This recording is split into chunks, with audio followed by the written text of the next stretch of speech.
Starting the stream. Okay. Just so you know. But we're gonna let this play for a second. It's gonna be total shoot by the hip. Okay. It's normally that. Yep. Okay. It's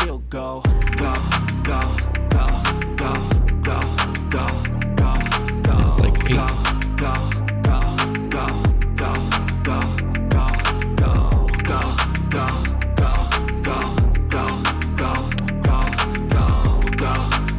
You got any? You've read this book, right? Yeah. Oh, 3 times. 3 times? I've given it away twice, so I had to buy it a 3rd time. So you do understand it. Yeah, it's pretty good. It's a great book. It's probably one of my top favorite books out there. Sweet. Super sweet.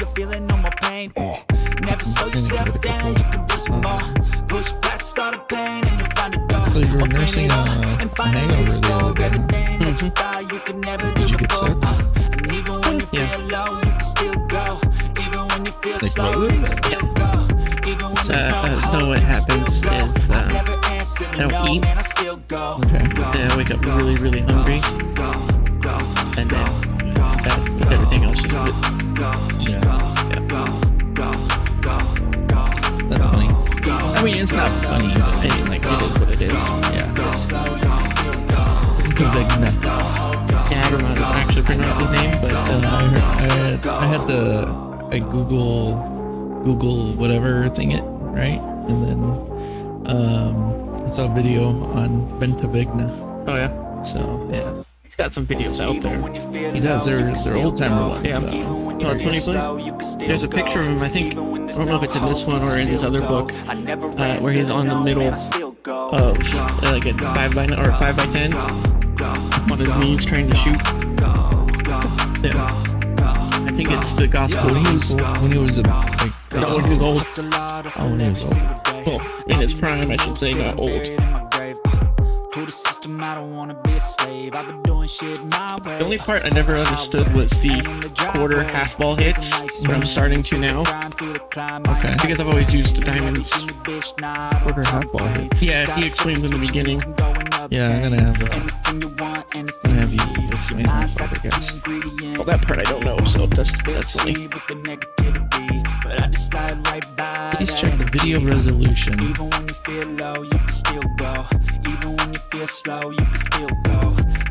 Pretty good shit.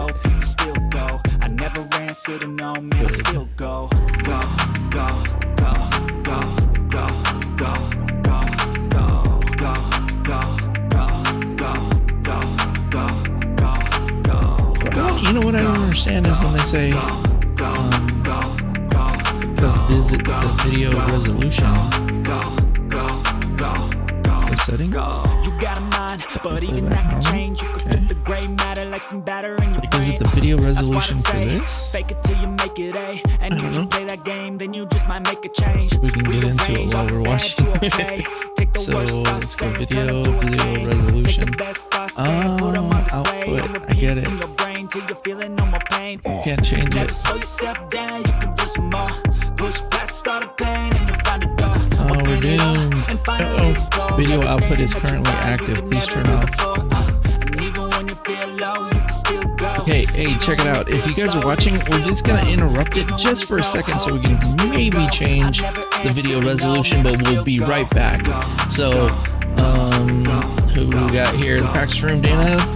Give us a second, Todd. Give us a second. We'll be right back. Don't go nowhere. And while we're going out and fixing up the resolution, this just means that your camera isn't on ATM. It's no big deal. It will fix itself after the intro. Okay. I trust you, bro. You're the man. Probably something I should look at before I even come on. But hey, I should write that down too. Just saying. Thanks, Dana. Okay, guys, I guess we're not going anywhere for a second. Okay. But all right, ready? Oh yeah. Ready to start? What are you doing? It was pointing that way. Oh. Did I bump it? I don't know. It just was pointing that way. All right, hey guys, how's it going? Dante here. with Jake, and we decided to tone it down just a little bit. Yesterday, or not yesterday, it seemed like it was yesterday, but last week it was really a busy show.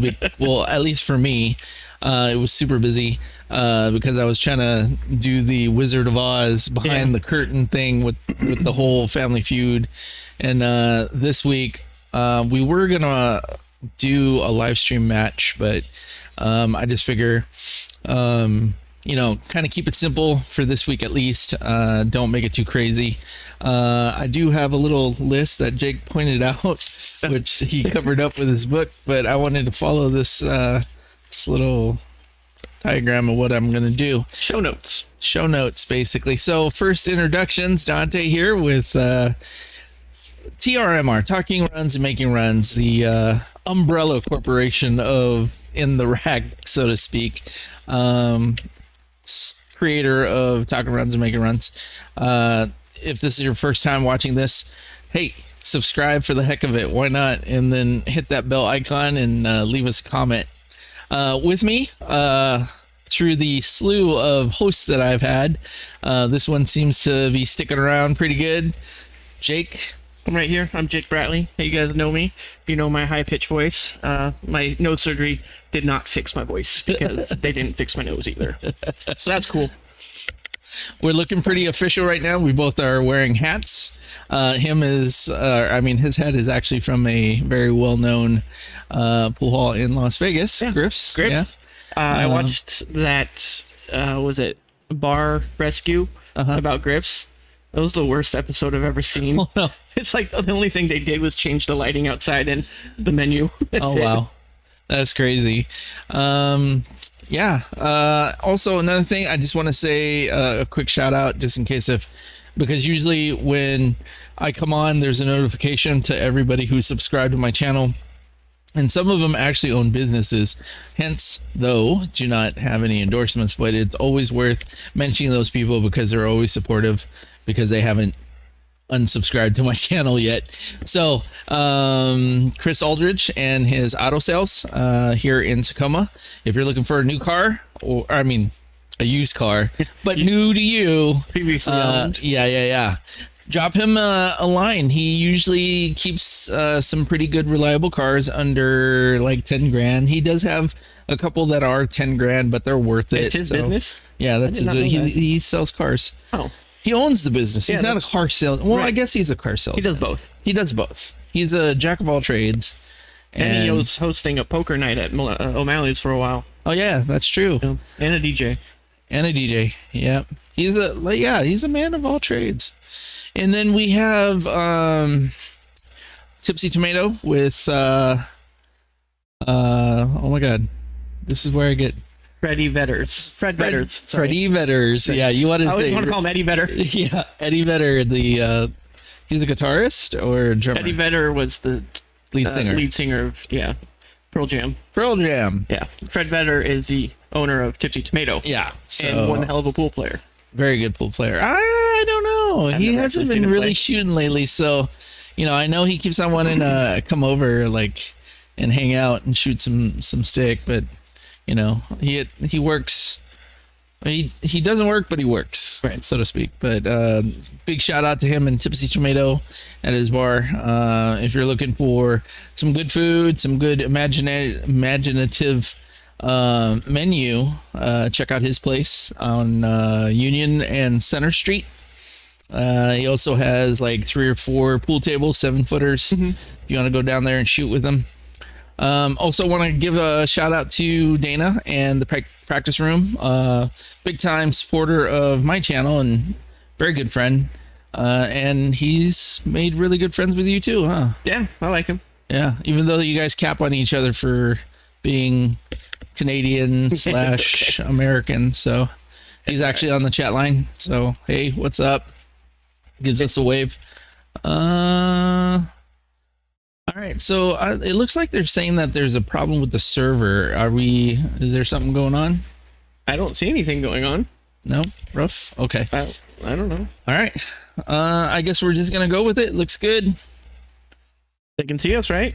Yeah, it looks like they can see us. Okay. All right, let's just keep on going. All right, so that's out of the way. I have to mention this, all right, to my pool peeps and to you, Jake, because, you know, I get to say what's up. All right, we got a confirmation from Dana that we're all good. Good. So today, if you're familiar with the Tacoma area, on Tacoma Mall Boulevard, there is a Jack in the Box. Now, I had this late meeting at work, and so like, you know, I was in my work clothes. Okay. And for those of you who know me, when I say work clothes, basically means I was in my uniform. Jack in the Box is a one of those businesses that recognizes military service, and so they give you a 10% discount. Well, that's cool. Yeah. Good for them. So yeah, so far so good. The story's going good. I pull up and I order, and I get up to the window, and this what I perceive to be a young man helps me, and he was like, you know, this is how much it is, and so I'm sitting there, and I start to pull out my debit card, and I said, do you guys do military discount? And he's like, yes. And I was like, okay. And then yeah, you know, haircut, everything, shave face, and then he goes with ID, and I was like, What? So For 10% off at Jack in the Box. so I pull out my ID, and I go, you're gonna ask me to see my ID even though that you see that I'm in uniform. And he's like, yeah, you know, and okay, whatever. So I'm thinking, okay, he's a young man, he was probably told Probably dumb. you need to see the ID regardless if they're in uniform, whatever, right? Oh my God. And I was okay with that until he said, it reminds me of the good old days. And I said, What good old days? like, I was thinking to myself, you used to be in the military? He's like, yep. Two Really? things ran through my head. One, oh, you're in the Jack in the Box. I was like, not saying that there's anything wrong with Jack in the Box. I'm just saying that usually people who get out of the military have a different way of how they carry themselves or I would whatnot. never guess from the story. Yeah, I mean, like, I was kind of upset. So if you go to Jack in the Box and you see my friend over there, I think his name is Ralph, ask for the military discount, right? And then when he goes, yeah, we do it, just look at him and say, do you have to be in the military to get that discount? Throws him for a loop. I'm just saying. Oh my God.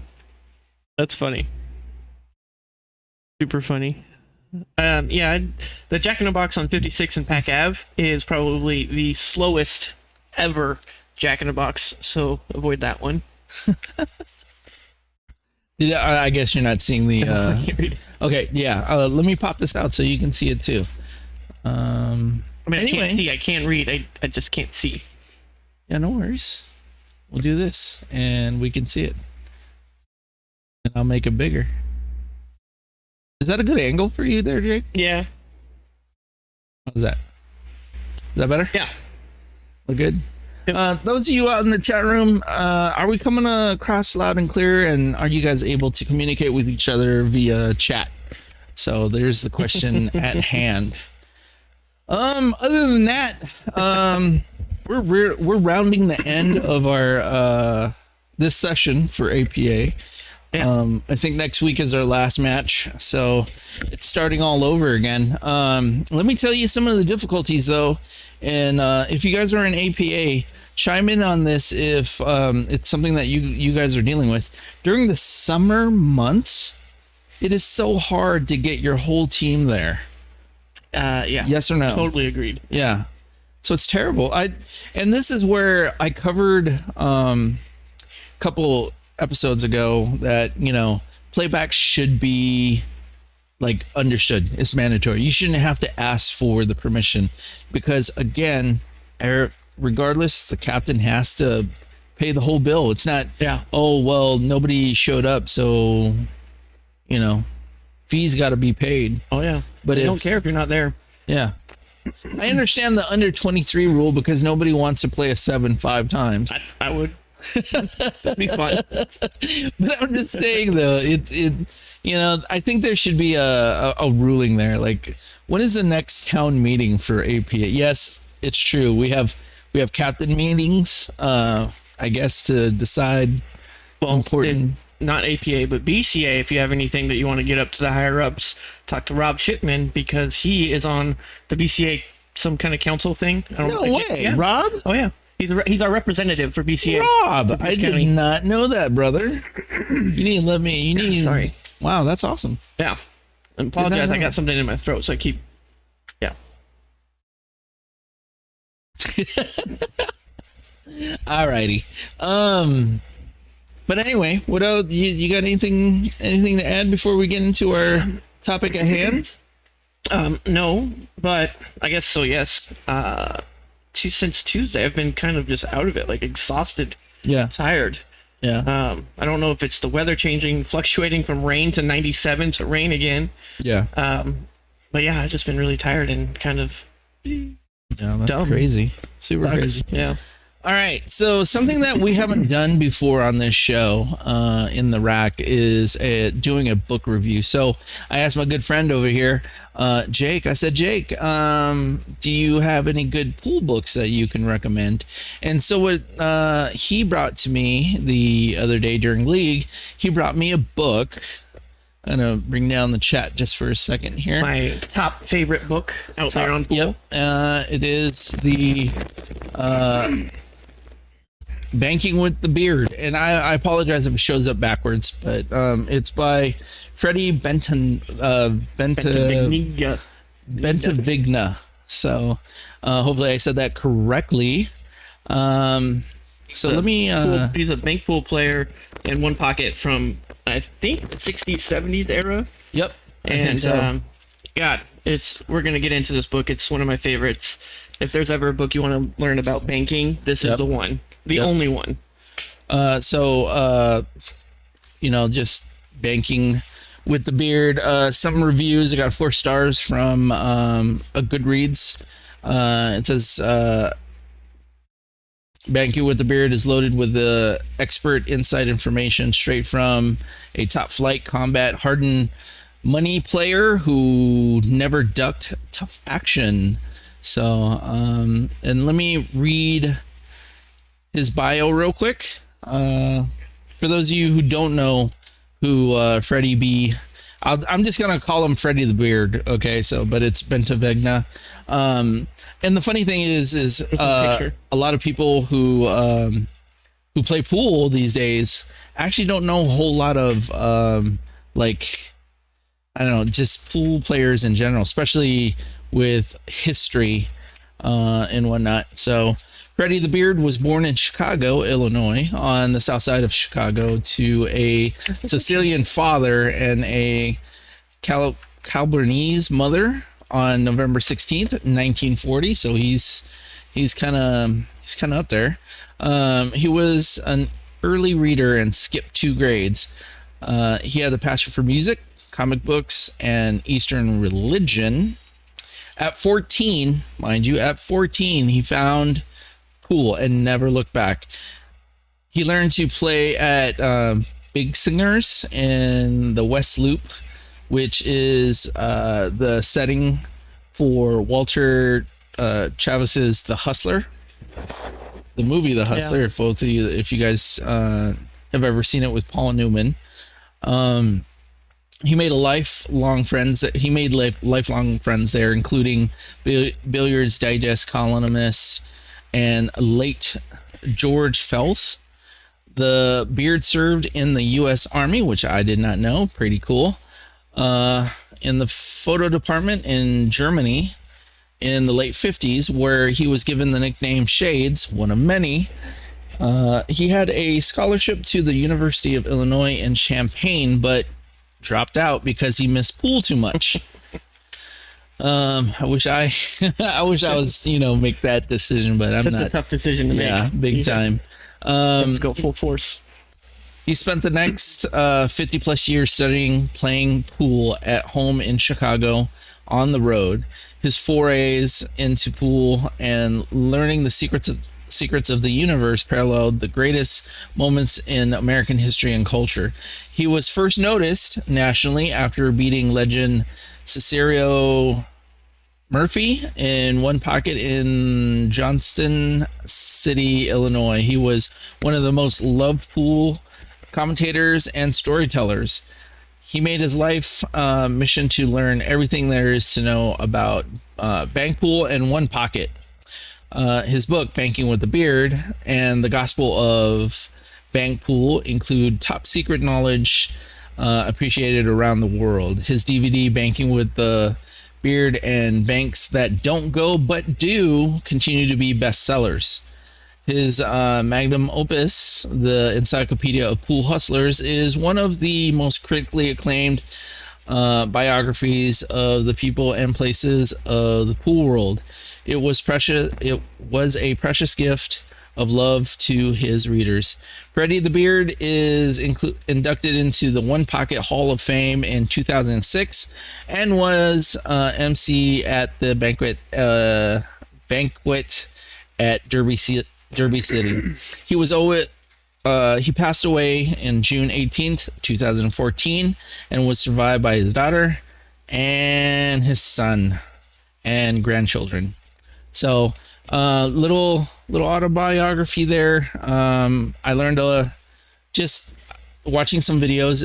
If you want to see some videos of the man in the flesh, so to speak, and hear him talk, he is. You can tell that he's a storyteller, like most old timers are.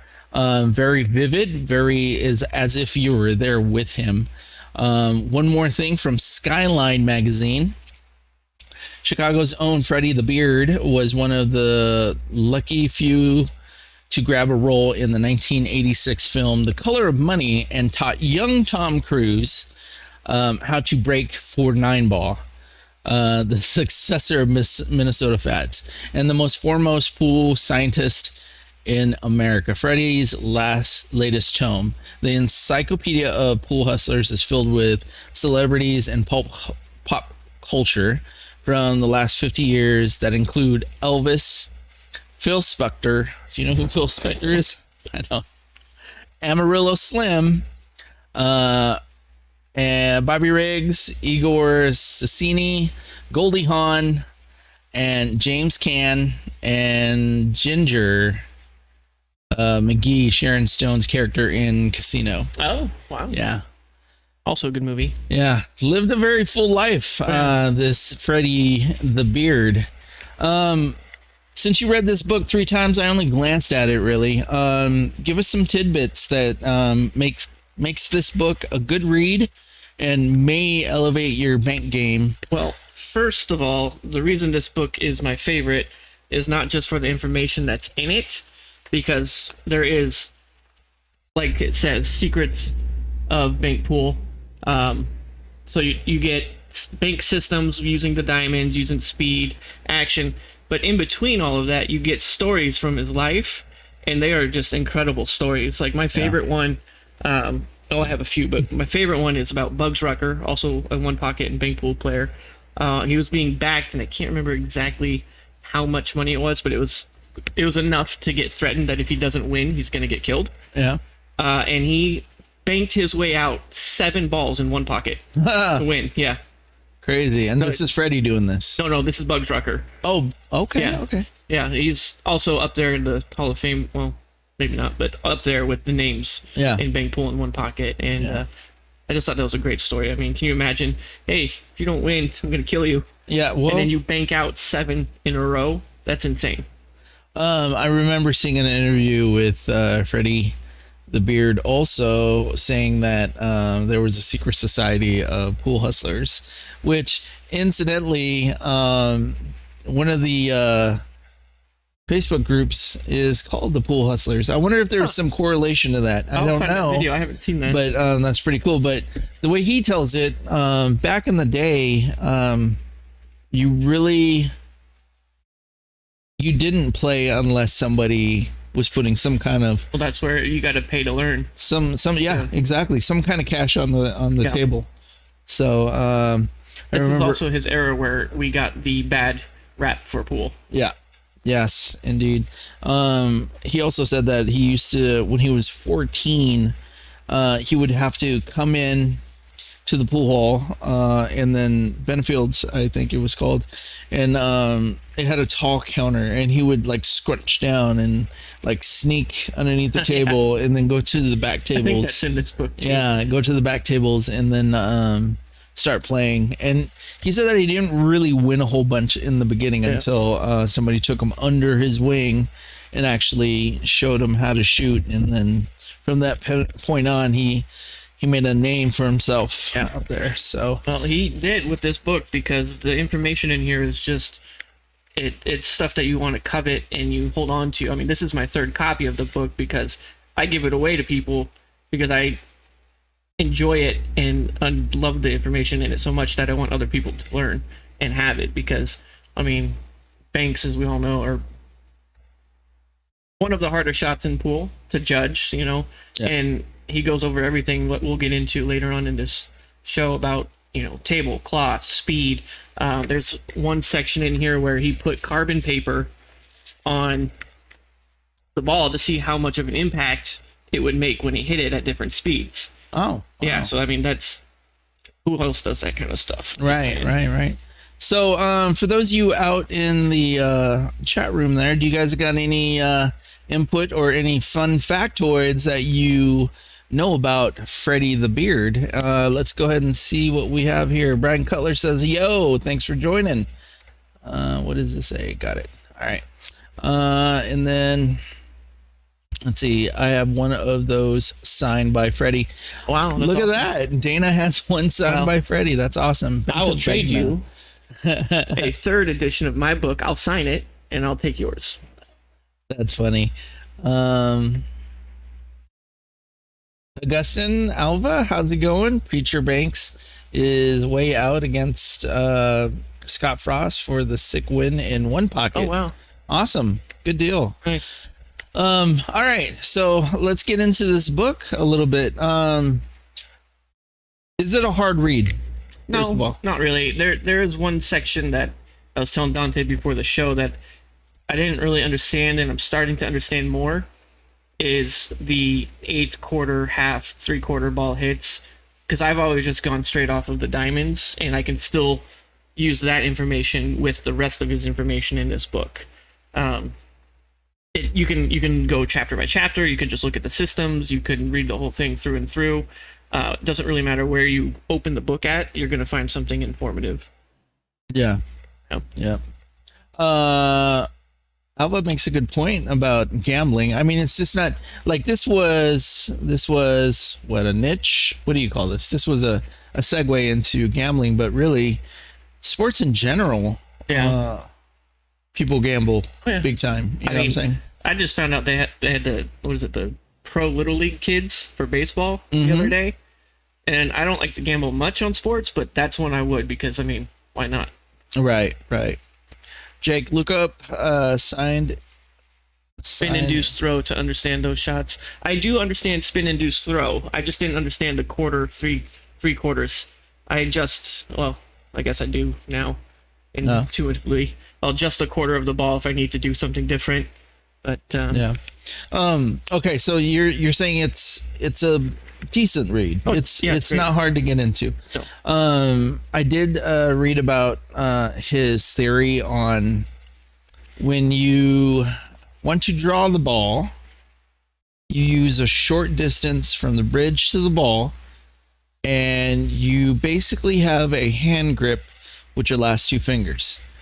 If you're trying to stop the ball or create a dead ball, which in his words, I think means to stop the ball dead in its tracks after hitting the object ball, you hold with all four fingers with a slightly further back bridge from the ball. That way that when you like your natural position, once your hand angles forward, it literally stops faster. Which makes sense, because you don't want to have a clear follow through when you're trying to hit the ball dead center, because some people, when you have a long follow through and you're trying to shoot a dead stop, you either have the teeter totter effect where you're shifting up or you're shifting down. You're at not you're like throwing either top or bottom on it, and then of course when you're his technique of doing follow is a higher bridge. Obviously, we all know that, and gripping with your two front fingers, and it stops it not right where a center ball hit would be, just a little bit past to add that forward roll. Right. There is a section in there that goes over that, and he doesn't use a lot of tips of English on the ball. He does 2 maximum anywhere. So I think that's where that came from his style of play. Right. It's not a bad idea. I mean, I shorten up my draw shots, and always, if I'm doing a harder draw shot, I'll use a closed bridge always, you know. So I want to draw it back, you know, half table or more. Sure. Now, are you able to draw the cue ball back the full length of a 9-footer? I used to, but not anymore. Just a 7-footer. See, I want to, I could do it on a 7-footer. 9-footer, I haven't really tried, but maybe it might actually be a little bit easier following these tips. Yeah. So I'm kind of excited about trying or finding a 9-footer and seeing if. You know, to be honest, that was with my Z2 shaft. Yeah, I can do a full 7-foot draw, but that's not an easy thing for me anymore. Right. Yeah, the Z2, I think just the smaller diameter, put a little bit more extra on there. Yeah. I don't know. Well, if you guys have any input on just the techniques that I described through Freddie the Beard's techniques, where you have certain grip positions on your backhand and certain ball length, bridge to ball ratio or whatnot, if that works for you, let us know that if it does or not, or what you think about that. Dana says from the practice room, most hustling has to do with the game on the table. I won't teach people what it's about, but it has nothing to do with playing down to some chump in a dive bar for a beer. I would agree that that's how it gets portrayed in a lot of movies, like in The Color of Money. Sure. And I think in The Hustler a little bit. But I think hustling is just a skill. You have to make your opponent feel confident. And that's either with a couple beers. I mean, there was one time I was playing this guy for a shot, and then every time I won, it was a game for a shot. I get 2 shots from him. I give him one. I take the other one. And he just kept going. And then finally he was like, hey, let's play for $30. I'm like, all right, sounds good. Yeah. You know? And every time I've gambled with strangers, I've always told them, it depends on the day. Sure. That's the number one question. Are you good? Am I as good as I want to be? No. Am I decent? Probably. Are you good? I don't know. I've never played you. Yeah. I don't think hustling is as big as it was now. I mean, it might be still. I think now it's just, hey, do you want to gamble? Okay, sure. Yeah, now it's sets. It's like understood sets. Let's play set to here. If you have, because, and he made mention of this too. He's like, nowadays, because of the internet, if somebody comes, let's say that somebody wants to go on a road, right, and they come into a bar, and you can pretty much just get on your phone, take a picture of the person who walked in, find out who they are, and if they're rated in any way, you could find out. Yeah, you can find out. APA, BCA, yeah, you can find out. You know, the art of hustling really isn't there anymore. It's just basically flat out, hey, do you want to play a set for $50, or do you want to play a set for $100, but you have to give me weight because it says here that you're a 650 and I'm only a 350. So, you know. So, has anyone seen Pool Hall Junkies? Everybody has seen Pool Hall Junkies. The scene where he's like, I'm just learning, I have to borrow a cue from my friend. Yeah. That exact thing happened to me in California in Temecula. I walk into the pool hall for the first time, and it is a pool hall. It's not a bar. It's a pool hall. Got my bag. This guy opens the door and he goes, hey man, you play pool? I'm like, yeah. I mean, yeah. He goes, hey, I'm just learning, and you want to play for some money? I got to go get my buddy's cue. I don't even know if he'll let me use it. I'm like, just stop. You want to gamble? That's fine. No, seriously though, I gotta go ask him. And he did beat me that time. It was like a race of 7 for 20, but then we played in a tournament later, and I beat him in the tournament, so I felt pretty good about that. Good. And it was his cue, not his friend's. Terrible. See, Yeah, back in the day, like back in the schooner days when schooner was open, it was understood people were playing for money down there. Like you go down, Yeah. you put your quarters up, you say how much you guys are playing for, and it's go time. You know, I miss the schooner. schooner. Yep, Mrs. Schooner. But now, you know, if you want any kind of money, like these cats that are doing the live stream with the chalk box and FNL, Friday Night Lights, it's just understood. Hey, let's play for, you know, what do you say, Jake? I had Read it out loud. someone bet their girlfriend against my cue, and she was into it. That's awesome. Yeah, those are some good stories. Yeah. So, Dana, the next time that you're on my show, we're gonna ask you that question. Yeah, we want the and full we want story. details, and I'm pretty sure you got snapshots or Polaroids or whenever it happened. I'm just joking. Cut out and tape. I'm joking, Dana. James Watcher. I lost a lot of money there and lost my ego. I don't play for money anymore. James? You know what? I got a story for you, James. So when I was I want to say a hot shot 4, all right? Hot shot 4. A hot shot 4. I mean, I knew a little bit. I wasn't afraid of anybody. And I never backed down against anybody. I was shooting in there, and I had a good run for a week.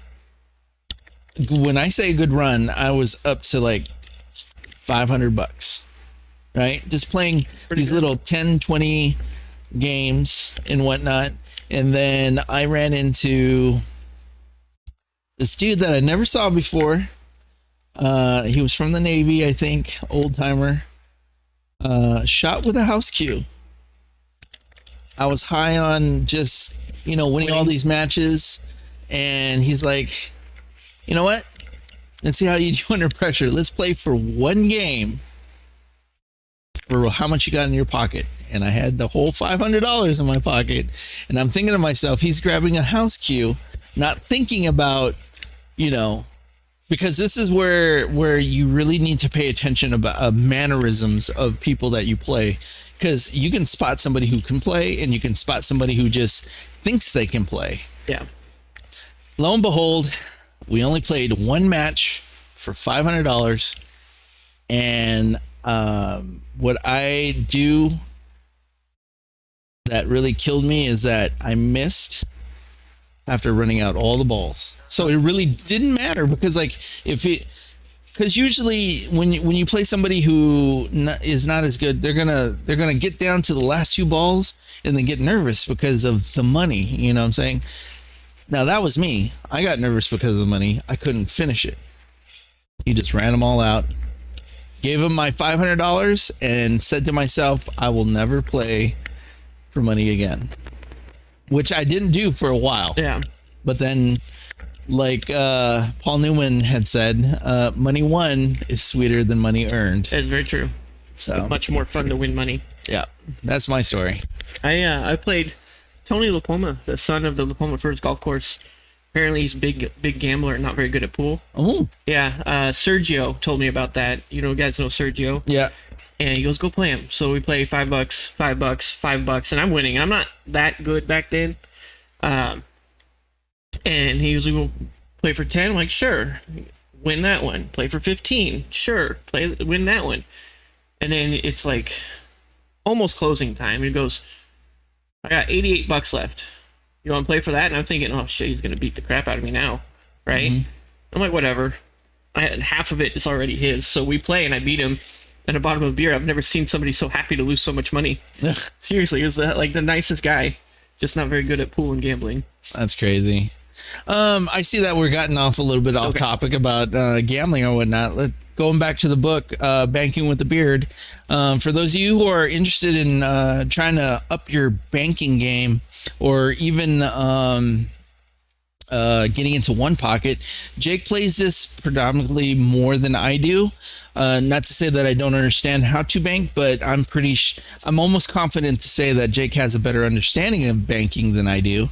So I'm gonna let Jake go ahead and pick out 3 of his best tips that he's read from this book and try to explain them.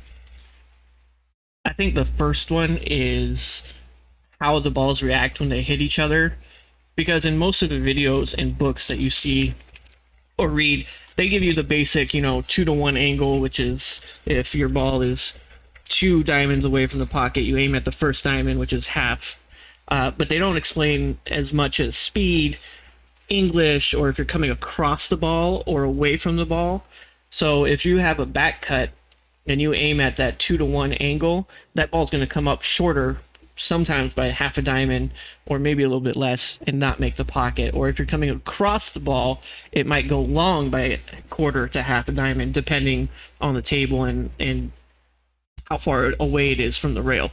Because what happens is the cue ball slides across the front of the ball, it puts that cut induced spin on it, I think is what Dana called it. I call it collision induced throw. And that it's about the same thing. Yeah, it's the same thing. And then it just gets that ball spinning before it hits the rail. So if it's spinning this way, spinning whatever towards the rail, as it comes across, it's going to go long. If it's spinning the opposite way, it's going to go short. Or if it's short to the rail, that's going to make it act like it's getting hit a lot harder. So you actually have to hit that softer, add some English to it, or add a quarter ball extra to it so it comes off at the correct angle. So just to clarify for the viewers, just because you understand that doesn't mean that it's going to work 100% the way that you explained it. You still got to put in the table time. Oh yes, and because you got to see how it works for you. Yes, and there's a really great section that explains this. And this is something that I get away from time to time because I start banking and I'm like, oh, I'm doing good. But in here at the very beginning, so not very far, there's 3 speeds for banking. Okay, there's easy, medium, and firm. And the medium or the easy speed is into the rail and about a foot past the pocket. The medium is into the rail, into the next rail, and then a foot past that. And hard is obviously 3 times across. If you can remember those speeds and get those speeds down, most of what he teaches in here will get you going. But then there's also equipment, felt, how clean or dirty the balls are. Yeah. Same with the felt. You can do some really, really crazy things with some dirty bar pool tables. Yeah, it's insane. I just want to get a quick shout out there to FNL Productions. Our friend Lee Baldwin is out there. He says, Jake, spot on about the collision induced throw. Changes the banks big time. Thank you very much for the comment, and also thank you for joining us for watching In the Rack with us. Again, we're talking about Banking with the Beard with Freddie Bentavegna, and Jake is covering his top 3 tips. So far we went over collision induced throw, speed. Yeah. And then the other thing I like about this book, it's not really a tip, is I'm a big systems player. Like, I have to have it technically put in front of me, otherwise I don't get it, and whatever, moving on, Mm-hmm. So I learned the diamonds from his book, and then expanded on that from Tor Lowry's kicking video, which is awesome if you ever have a chance. Now, the Tori Lowry, are you talking about like just the videos that you see on YouTube, or did you subscribe? You bought... Yeah.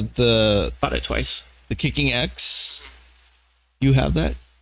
I think so. Somewhere I should have it. Like a paper copy or is it DVD? Did you? Yeah. It's phenomenal. After watching it and putting it at the table for a day, I think my kicks went up exponentially from there. Really. I mean, the way he explains it, and it takes a minute at first to kind of get it, but it's really not that complicated now that I look back at it. Is it anything like Stan Shuffett's CTE Pro 1 series? I don't know. Okay. I can't figure CTE out to save my life. Because I have that. Really? I really can't figure it out. Honestly, I'm not going to lie to you guys. So it was a $60 buy. I got the DVD Pro 1 series. So it's evolved since then. but and I don't do, like, I have to do the pivot. I don't do the Pro 1 where you just get down, you rotate into the shot. I literally have to line up, and then I do the pivot into the shot. So but I will tell you this though, I've made some amazing shots by using that. I don't use it as my go-to aiming system, because the best go-to aiming system is experience. Yeah. So, but it's saved me on some very questionable and tough spots. Yeah. And whatnot. But there's one that I do that I learned a long time ago. I call it my drunk playing ability. Mm-hmm. It works on probably 65% of the shots. Nothing too crazy, but if you just take the inside of your ferrule and line it up with the object ball point that you want to hit, it works on most shots. Oh, that. Yeah. You know who does that also is SVB. Does he really? Yeah, he does that. He does that kind of aiming system. I did not know that or whatnot. I just go to it because I don't do it all the time, but it's something I have just in case I get too loopy. So FNL also says, reading that book, you have to take into consideration it's written decades ago, and if someone isn't working, it's because the equipment has changed since then. Yeah, and there is that. You this are gets correct. I want to be clear that even though I'm a big systems guy, I understand that systems don't work fully in every situation. No. That's why if you see me before league, before anything, the few things that I practice before I even start pocketing balls is kick shot, bank shot, breaks. Yeah. Those are the three things that I work on first. I think sometimes when I get in there, I might not even pocket a ball until like 10, 15 minutes later after I'm satisfied with my break. Yeah, break is usually first. Yep. The practice room. Stan can't even figure out CTE. No one has a chance. That's funny. So, but what I was getting at with the systems is they actually, if you learn the diamonds, you have that actual 75 or 2 to 1, 2.5 to 1, 3 to 1, if that makes any kind of sense. You have to read the book, of course. But that helps me a lot get an idea of where it goes, and then the rest is just figuring out how the table works. The other one that's not mentioned in here but is pretty damn accurate is the system SID. SID? Yeah. Sid Banner, I think his name. Okay. I thought SID would be an acronym for something, but it's... I don't know. Okay. He talks real fast. But that one is a good system too. I won't go into that, but look up system SID. That one, once you get that down, your kicks are going to be pretty much spot on if you're got a straight stroke. You and me got to talk. Okay. I've actually wanted to purchase the Kicking X system. I'll see if it's still in the back of Leah's car. How much was it? $30. Oh, really? Yeah. Well, I bought mine for $60 from Stan Shuffit, and I got the general, like, I can do it. Like, if you put a curtain in front of, like, midway of the table, and you put a set of balls right there, and you tell me which pocket you want me to put it in, I could use the CTE system to make those, whether if it's the side, left corner, right corner, or whatnot. That's pretty cool. I am not good at that at all. And tell you the honest truth, if I'm confused about a bank, I will use the CTE method to bank, and I make it just above 50%. Well, a little bit more, just above 60% of the time when I do bank using CTE. The only backdraw that I have about that is that CTE is hard for me to judge where that ball is going to end up. Right. And it just feels like I'm trying to make these amazing shots over and over instead of trying. Banking, yeah. You could adjust that by a quarter of a ball. Oh, here we go. With the book that I'm talking about right now. Bank you with the beer, ladies and gentlemen. Here, to FNL and Lee, this is the section where he talks about cloth and the effects of cloth and how it works on the ball. One way will go towards the pocket, and then the other way will probably go away from the pocket because of the nap on the felts. Really? Yeah. Have you ever think on a brand new level table, give it like a week, and you're like, oh, the ball's rolling this way. It must not be level. It might just be the nap of the felt. Yeah. Because it is worsted. It goes specific ways. Now we The know. other thing that I like of this book, there's a bank that if you can. Side note, while I'm looking for it, I went for this guy's Halloween once. Uh, Yeah, it was crazy. So it's called, I think, the Crossover Bank, and when you recognize it, it's just one of the coolest looking banks I've ever seen. okay. Nobody notices it, but it's neat. Describe it. So the Crossover Bank is one where it's not on a natural 2-to-1 line; it's almost at a 3-to-1 line. Mm-hmm. So what you do is you aim with a quarter of inside to the ball. No, not inside. That's hard to explain. If you're coming at the ball into the rail, put on what would normally shorten up the object ball. Okay. Okay. Inside And English. you aim about a millimeter or so off of the ball with about a tip of English that will shorten up the ball. Yep. And it's not quite a 3-to-1 angle. It's more like a 5 to 8 to 1. But man, it's great because you can play position so many different ways. Yeah. With that, you can go forward, you can go back, you could stop it almost, or if you wanted to, you could do what Dana was suggesting and add a quarter of a ball to it. It's just when you start learning things like that, you can really play a lot of different position off of your banks. Nice. Yeah, it's really nice. All right. Is that a picture of Freddie right there? No, this is actually Artie Bodendorfer. So Okay. Artie was notorious for playing one pocket in percentages. Oh, really? He actually had 2 people die of a heart attack playing him. He wouldn't take a break. He wouldn't pee. He would hold his pee in. He would be on cross stops, so speed and coffee, for days on end. Yeah. Yeah, not the way to go these days. No. And then there's another story in here. I don't know if it was sailor, barge, but this guy, that story about Bugs Rucker banking out. Mm-hmm. I just found the diagram of it. Where'd it go? Hang on. Sorry, guys. So this is all... Take a look at that. He banked all those to get out so he wouldn't be killed. Wow. Yeah. That is In one crazy. pocket. It's amazing stories. This is what I like about this book. Yeah. The stories. Yeah. Well, hopefully you got some of your own stories, which we'll probably cover some other time, though, because we're at that magic hour. We're at 7:53. Oh, that just flew by. Yeah, time just flew by. Yeah. Hopefully you guys enjoyed this book review. That was the intent of this show for this week, was to review the book Banking with the Beard. I suggest anyone who wants to learn about banking, get this book. It breaks it down scientifically, physically, physics. I mean, he just explains every little detail about what the ball does and why it does it and how to adjust for that. Yep, and that's by Freddie Bentavigna. Hopefully I've been saying that the right way. Rest in peace. 2014 is when he passed away, but before he passed away, he left us some of his knowledge. So if you get a chance, pick up this book, whether it's on eBay. I think you can get like a PDF version of it downloaded, or just go to your local bookstore. It's a top seller. Plus, he has another book, the Encyclopedia of Pool Hustlers. And Gospel of Bank Pool. And the Gospel Bank Pool. So check those books out if you want a good read and you're trying to up your game. If you haven't done so, I know I should do this more often throughout my show, but if you're not a subscriber, please subscribe. Help us grow.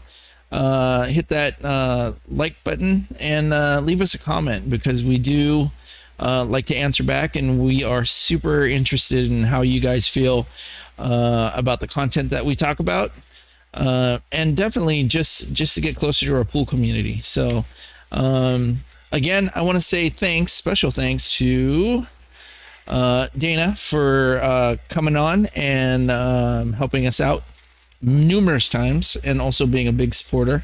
FNL Productions, thank you for showing up. Super excited to see a juggernaut like yourselves on the streaming platform. Those of you who are watching, if you guys want to see some exciting and good pool, just all around good pool, check out Friday Night Light Productions. They show top-notch players in the local area. They got 2 of our local guys. They got Bill Kruger and I can't remember the other guy's name. He was with Secret for a little while. Lance. Yeah, I think so. Lance something. Okay, so I don't know if they're still together. I don't want to presume anything. No. Sorry. I don't think they are, Okay. but it sounds like they always have some good matchups, and there is always a little coin on the table in the middle, so to speak. So go check that out. Help them grow as well. Always looking to help local creators grow as well. And then, James Watcher, I don't think I've ever seen you on here. Thank you very much for coming out. Andrew. That's the guy who's playing Bill Cooper. Oh, yeah, Andrew. Okay, cool. Kashiba. So check that out. When is that playing there, Lee? Hey, Jim, how's it going? Sorry, bud. Hopefully you were watching for a little bit, but we're at the tail end of the show. We were talking about Banking with the Beard with Freddie Bentavigna and his contributions. Jake's read the book 3 times. If you want to up your game in One Pocket or Bank Pool, check out this book.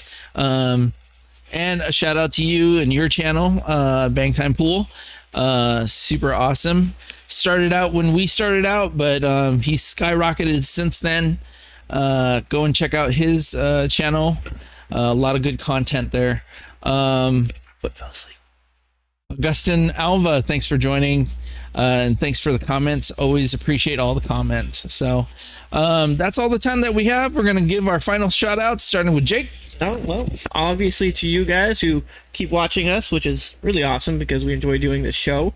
To everyone in the pool community, they're all good people. And to Dante for keep having me over, So yeah, thanks everybody. So I'm gonna get almost homo here, but Jake actually and I have some good chemistry. So that as long as that stays consistent and we don't fight about who left the cap off of the toothpaste, I think we'll do just fine. So we're going to keep this rolling. Again, we are in the middle of working on our latest video series, which is called Starting from Scratch. Super excited about that right now. We're just trying to figure out when's a good time to start filming some of this stuff. The production value should be a little bit upped because if we're starting from right here, which is rock bottom, that means that we're going to be super awesome. So thanks again for joining us this week. Next week, we're going to have another show for you guys. Next week, we're also going to have a game for you guys, which will be Jeopardy, or our version of Jeopardy. So that should be exciting. We should have a couple guest hosts on that day. So if you like Jeopardy and you like watching a bunch of us make fools of ourselves, come join us. And like I always say, hope to see you on the table. Or on here. Or on here. You guys have a good one.